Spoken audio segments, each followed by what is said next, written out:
This is a sports catastrophe production. Hey there, Heather, ho there. It's Jeff Cutter and welcome you to another sports catastrophe on this date. And on this day, September the 26th, 1981, Nolan Ryan did something that was unattainable to some people. He got his fifth no-hitter against the LA Dodgers, who ironically had Sandy Koufax throw 4 no-hitters for them in his career. And that's who Nolan Ryan broke the record of. Now, strangely enough, 4 days ago, I did a Nolan Ryan on this day thing about his last game in '93, and I talked kind of a little bit about his career at hand. But this was one of his biggest moments. Nolan threw 4 no-hitters as a member of the Anaheim Angels. Well, they were California Angels, but I call them the Anaheim Angels, despite the fact that people want to call them the Los Angeles Angels of Anaheim. I don't. Including 2 in 1 year in 1973. But Nolan Ryan was still at it.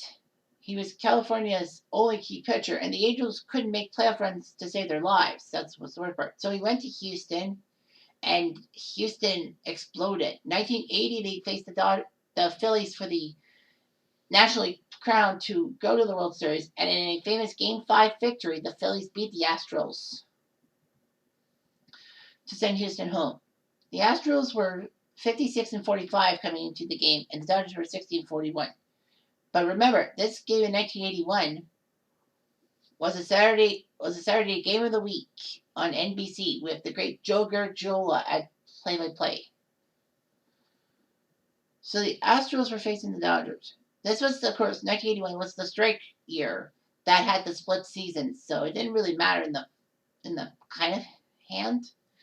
But the simple fact was that the two teams with the best marks in each division from the first half and the second half would face each other off in a best-of-5 divisional series, basically the precursor to the LDS. And the Astros and Dodgers were looking to face each other.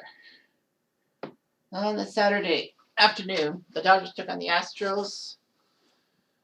The Dodgers set out like this.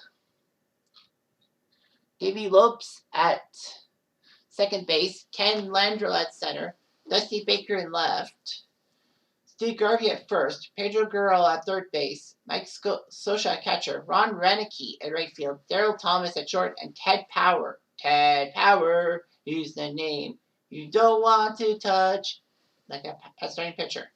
The Astros had Canadian Terry Pohl in right field, Phil Gardner at second, Tony Scott at center, Jose Cruz Sr. in left field, Alan Ashby catching, Art Howell at third, Harry Spillman at first, Craig Reynolds shortstop, and Nolan Ryan, your starting pitcher. So the Dodgers went down easily 1-2-3. The Dodgers had a runner on third base in the second inning, but Nolan Ryan got Pedro Guerrero and Mike Scioscia to strike out, and Ron Renicky to pop fly. So, safe there. After a pair of walks by Nolan Ryan in the top of the third, he did get Dusty Baker to ground out.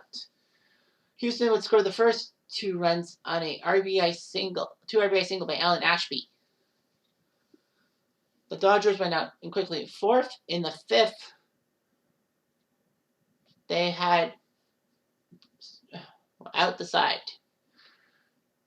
They got the side in the fifth. Nolan did. In the sixth, he took out the side 1-2-3. In the seventh, the Dodgers went down 1-2-3. In the eighth, they went down 1-2-3. The Astros needed to put some runs on the board. Craig Reynolds hit a double, scoring Danny Walling. Phil Gardner hit an RBI single to score Craig Reynolds. And Jose Cruz Sr. singled to score my man Terry Pohl. So the Astros were up 5-0 and all that. The Dodgers needed some spark, so Reggie Smith came in to pinch hit for Davey Lopes. And he whiffed. Kenny Landreau came up and grounded out, 3 unassisted. And then Dusty Baker came up with 2 outs and grounded out to third base, the first base. Game, set, match. The Houston Astros win 5-0. Not only that, but they get a no-hitter. And Nolan Ryan on national TV got the no-hitter to break Sandy Koufax's mark. Koufax, I believe, was not petty about it. So, yeah.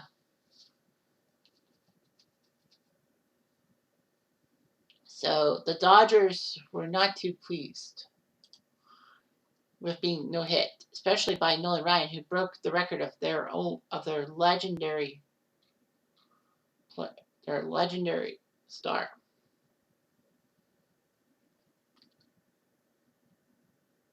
So the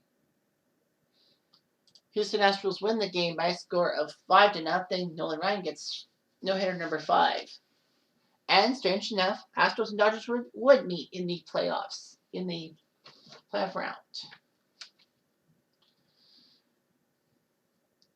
And it was a 5-game series. The Astros actually won the first 2 games of that series on home turf against the Dodgers. But the Dodgers then won 3 straight at home. It was kind of weird. It was like one team got to host the first 2 games, and then the other team got to host the last 3.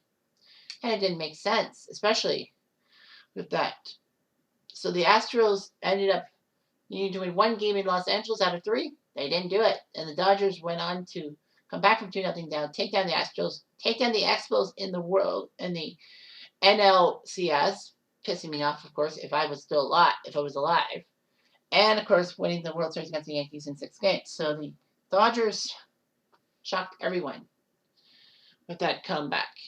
Houston would not make another major run for 5 more years, getting to the NLCS in 1986 by losing to the Mets.